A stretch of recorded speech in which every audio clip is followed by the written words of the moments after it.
আসসালামু আলাইকুম সবাইকে 5 নম্বর পর্বে স্বাগতম। 5 নম্বর পর্বে আমরা উদাহরণ কি করব, 24 নম্বর অঙ্কটা কি করব, সমাধান করব। এই ভিডিওটা শুধুমাত্র তারাই মাত্র দেখবা যারা পার্ট 3 এবং 4 দেখে এসেছো, তারাই দেখবা, না হলে কিন্তু বুঝবা না। পার্ট 3 আর কত পার্ট 4, এই দুইটা পার্টের সাথে কিন্তু এই অঙ্কটা কি আছে, আমাদের মিল আছে। আচ্ছা দেখো, তাহলে আমরা সমাধান শুরু করে দিই। প্রথমে আমাদের কি বলছে, আমাদের একটা ফাংশন দেওয়া আছে। দেখো আর একটা জিনিস লক্ষ্য করো, মানে গত পর্বগুলো যে আমরা অঙ্ক করলাম, আমাদের ফাংশনটা কিন্তু এই যে এফ অফ এক্স সমান কিন্তু আমাদের ফাংশনগুলো দেওয়া ছিল, কিন্তু এখন কিন্তু কি দেওয়া আছে, ওয়াই কিন্তু দেওয়া আছে। আর এফ অফ এক্স ফাংশনকে যদি আমরা একবার অন্তরীকরণ করতাম, তখন এই যে এফ প্রাইম আমরা কি লিখতাম, এক্স লিখতাম। কিন্তু আমাদের তো ওয়াই আছে, তাহলে ওয়াইকে অন্তরীকরণ করে কি হয় বলো তো? ওয়াইকে অন্তরীকরণ করে মেলা জিনিসই লেখা যায়। একবার ওয়াইকে অন্তরীকরণ করে ওয়াই ওয়ান হয়, আর এই ওয়াই ওয়ানের পরিবর্তে কি লেখা যায় বলো তো? ডি ওয়াই বাই কত লেখা যায়, ডিএক্স। তাই ওয়াই কে একবার অন্তরীকরণ করে ওয়াই ওয়ানও লেখা যায়, ডি ওয়াই বাই কি লেখা যায়, ডিএক্স। আমি এটাই লিখবো। কেন লিখবো? কারণ তোমাদের বইয়ের সাথে অঙ্কটা মিলাবো, তোমাদের বইয়ে এটাই লেখা আছে, এই জন্য আমি কি করবো, এটাই লিখবো। আচ্ছা দেখো, তাহলে আমরা সমাধান শুরু করি। তাহলে আমি আরেকবার বলে দিই, বৃহত্তম আর ক্ষুদ্রতম মানের জন্য আমরা কি করব, প্রথমে এ প্রাইম এক্স বের করে সমান সমান 0 দিব। 0 দিয়ে আমরা কি করব, ওই বিন্দুটা কি করব, নির্ণয় করব। তাহলে সমাধান শুরু করে দিই। দেখো তাহলে সমাধান, প্রদত্ত ফাংশন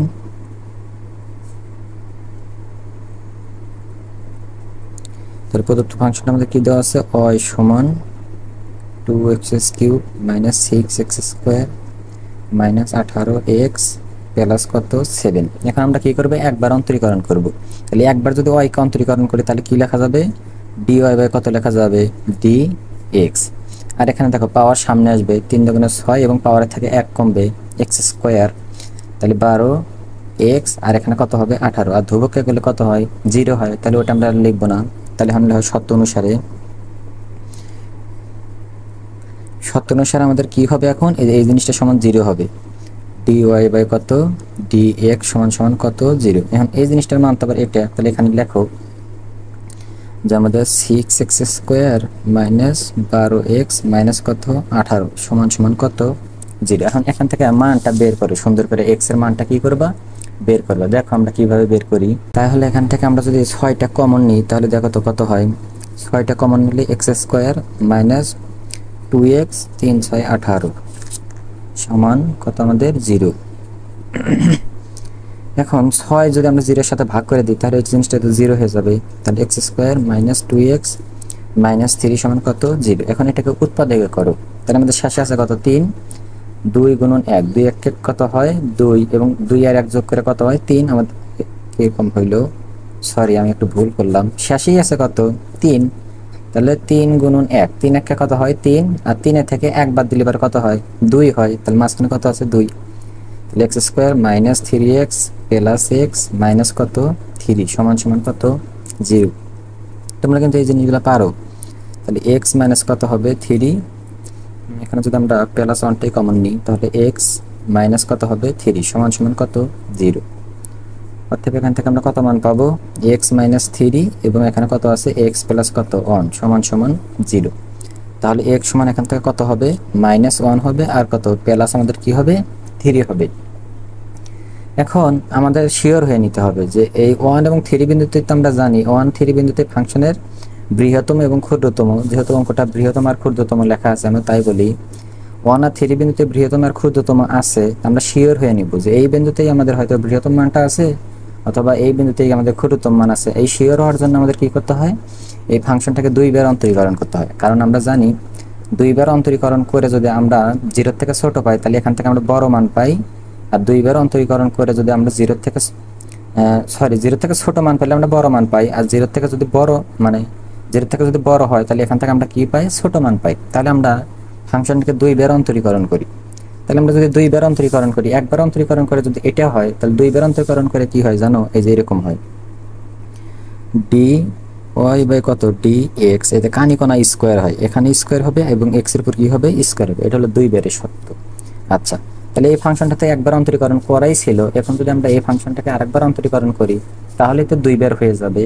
তাহলে এই ফাংশনটাকে 2 বার অন্তরীকরণ করলে কি হবে, দেখো তো, পাওয়ারটা সামনে আসবে 12x, আর এখানে কত হবে 12 হবে, আর ওটা ধ্রুবক, ওটা কি হয়ে যাবে আমাদের 0 হয়ে যাবে, ওটা লিখলাম না। তাহলে 12x মাইনাস কত হবে 12। আশা করি জিনিসটা বুঝলা।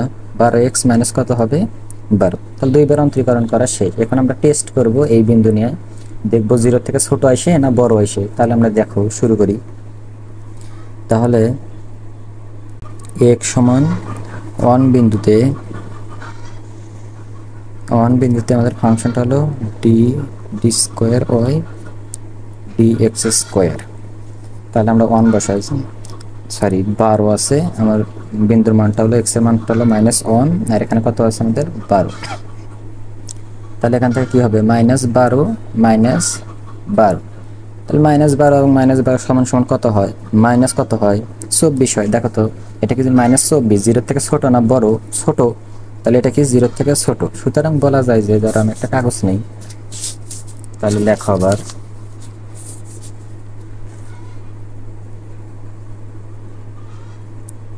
সুতরাং না অতএব দাও, অতএব x সমান কত, ও আমাদের বিন্দুটা কিন্তু -1, আমি এখানে +1 দিচ্ছি, -1 সরি -1 বিন্দুতে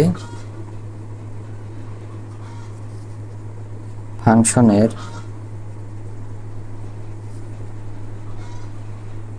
যেহেতু গরিষ্ঠ, যেহেতু আমাদের অঙ্কটা দেওয়া আছে বৃহত্তম, তাহলে বৃহত্তম লেখো, বৃহত্তম মান বিদ্যমান।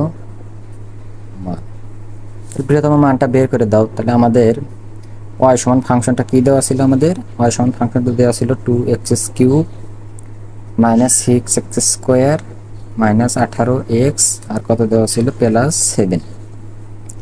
এখন আমরা ধরো x এর জায়গায় কত বসাবো, আমাদের -1, 2 ইন্টু -1 এর উপর কিউব, 6 ইন্টু -1 এর উপর স্কোয়ার, 18 ইন্টু -1 আর প্লাস কত আছে আমাদের 7।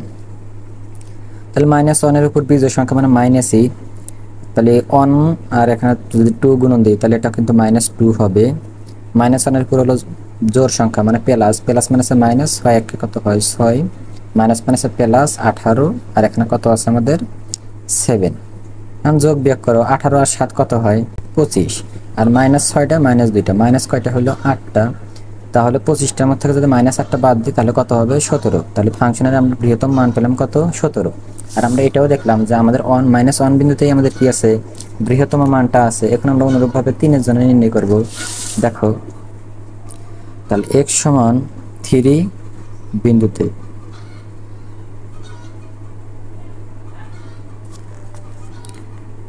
d স্কোয়ার হয় dx স্কোয়ার সমান 12 ইন্টু 3 মাইনাস কত 12।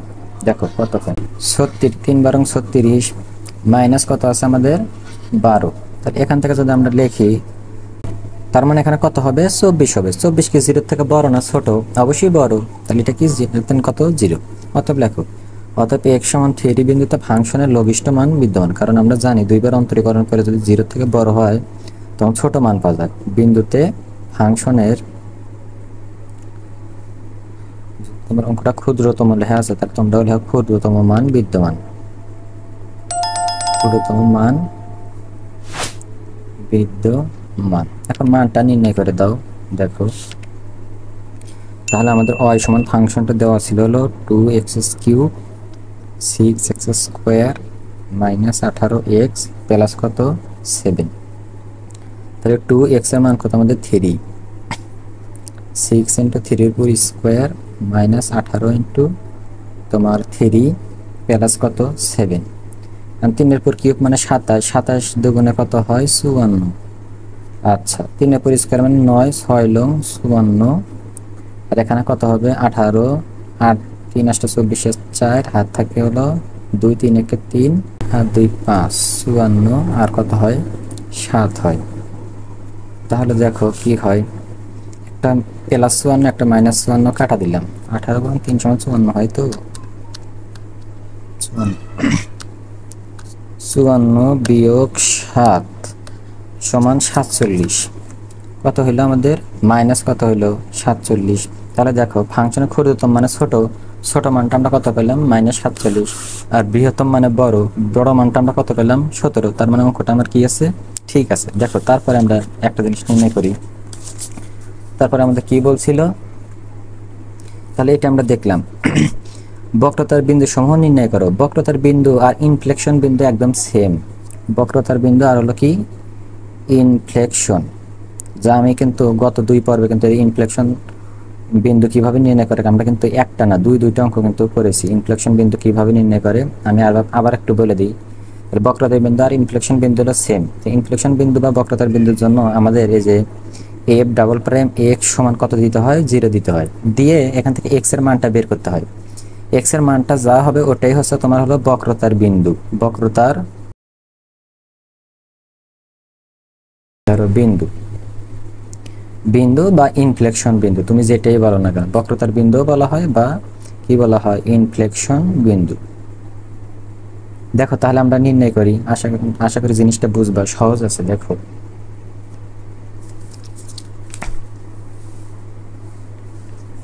তাহলে আমরা এখানে লিখি ইনফ্লেকশন বিন্দুর জন্য, তাহলে সরি বক্রতার বিন্দুর জন্য, যেহেতু অঙ্কটা আমাদের বক্রতার দেওয়া আছে, বক্রতার বিন্দুর জন্য। যেহেতু অঙ্কটাতে আমাদের 2 বার অন্তরীকরণের মান লাগবে, আর অঙ্কটা দেওয়া ছিল আমাদের y সমান, y কে একবার অন্তরীকরণ করলে কত হয়েছে dy বাই কত হয়েছে dx, এটা হচ্ছে একবার অন্তরীকরণের মান। দ্বিতীয়বার কি হয়েছিল আমাদের d স্কয়ার y d কত ছিল x স্কয়ার, তাহলে মানে এই মানটা সমান আমাদের কত হতে হবে 0 হতে হবে। তাহলে d স্কয়ার y d কত x স্কয়ার সমান সমান কত 0। আর এই মানটা আমরা বের করেছিলাম, কোথায় বের করেছিলাম, এই যে এখানে বের করেছিলাম। d square y dx square কত 12x মাইনাস কত 12, তাহলে বা 12x মাইনাস কত 12 সমান সমান কত 0। এখান থেকে x এর মান নির্ণয় করতে পারবা না? অবশ্যই পারবা। তাহলে 12x মাইনাস 12 যদি সমানের ওই পাশে যায় তাহলে কত হবে প্লাস 12। আচ্ছা 12 আছে গুণন আকারে, তাহলে ওই সাইডে যা কি হবে ভাগ হবে। তাহলে 12 বাই কত 12, অর্থাৎ x সমান 12 যদি 12 তে ভাগ দিই তাহলে কত হবে 1 হবে। তাহলে বক্রতার বিন্দু কত পাইলো 1 হইলো। কিন্তু আমাদের এই বক্রতার বিন্দুতে আমাদের আরো 2টা কাজ করে দিতে হবে। কি কাজ করে দিতে হবে? এই বক্রতার বিন্দুতে ফাংশনটা আমাদের কনকেভ আপ না কনকেভ ডাউন এই জিনিসটা আমাদের দেখাইতে হবে। তাহলে এই জিনিসটা দেখাইতে গেলে আমাদের কি কাজ করতে হয় জানো? কনকেভ আপের জন্য মনে রাখবা concave up, concave up, concave আপের জন্য আমাদের ফাংশনটাকে 2 বার অন্তরীকরণ করে 0 থেকে বড় হতে হবে। তাহলে 2 বার অন্তরীকরণ হচ্ছে আমাদের এই জিনিসটা d স্কয়ার y d কত x স্কয়ার, এই জিনিসটা 0 থেকে বড় হবে। যদি 2 বার অন্তরীকরণ করে যদি 0 থেকে বড় হয় তখন এর নাম হয় হলো কনকেভ কি আপ। এবং আবার আরো একটু মনে রাখবা যে কনকেভ ডাউন জিনিসটা কি? কনকেভ ডাউন হচ্ছে কোন একটা ফাংশনকে যদি আমরা 2 বার অন্তরীকরণ করে যদি সেই মানটা যদি 0 থেকে ছোট পাই তাহলে এটাকে বলা হয় কনকেভ কি ডাউন। এইটুকু মনে রাখলেই হবে। তারপরে দেখো আমরা অঙ্কে কি করি দেখো।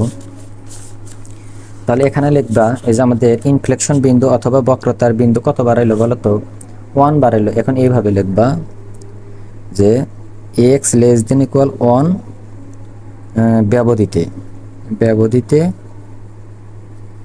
আমাদের 2 বার ফাংশনটা কি হয়েছিল d স্কয়ার y d কত x স্কয়ার। দেখো এই মানটা বড় হবে না ছোট হবে? তাহলে 1 এর থেকে আমাদের কি নিতে হবে ছোট।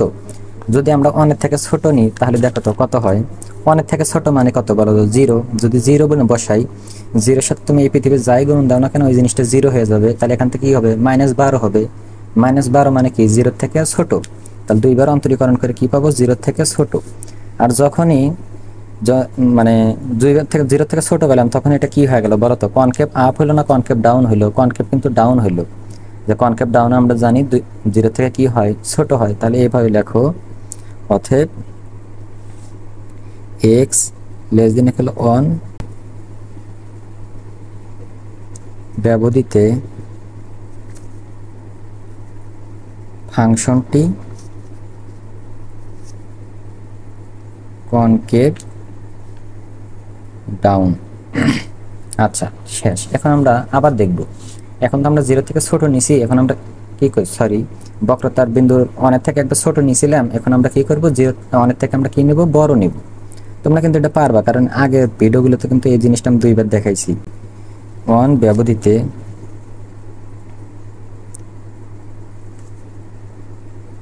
হয় dx স্কয়ার।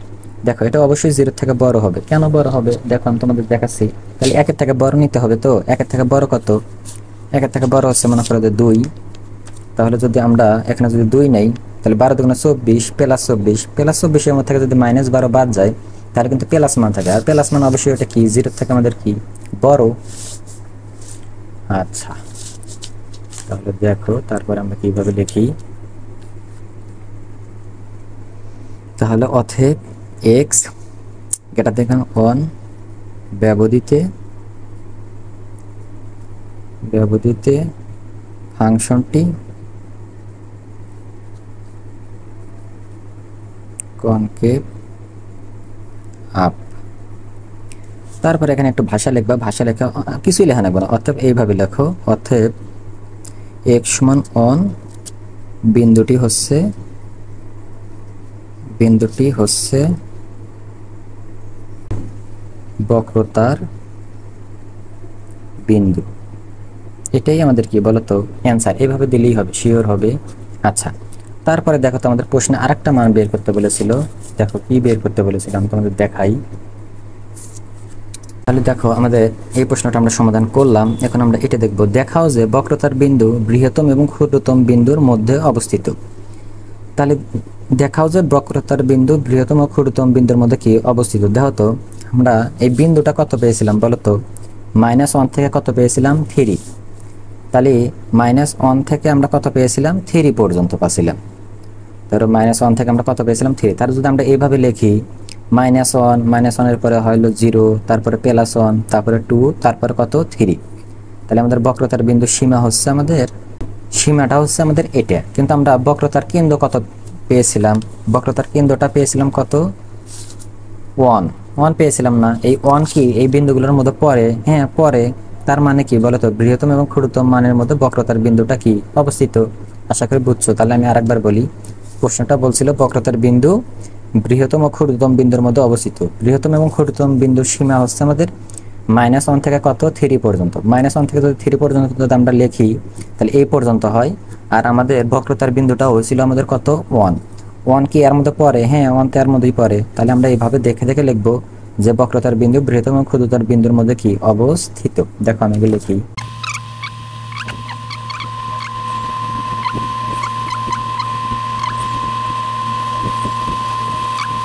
বিন্দুর মধ্যে অবস্থিত।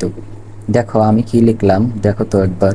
তাহলে তোমরা এই কথাটা সুন্দর করে লিখে নিও, আমার হাতে লেখাটা ভালো না। তাহলে আমাদের কিন্তু দুইটা বিন্দু পাচ্ছিলাম। x সমান -1 বিন্দুতে বৃহত্তম পাচ্ছিলাম এবং x সমান 3 বিন্দুতে কি পাচ্ছিলাম? ক্ষুদ্রতম বিন্দু।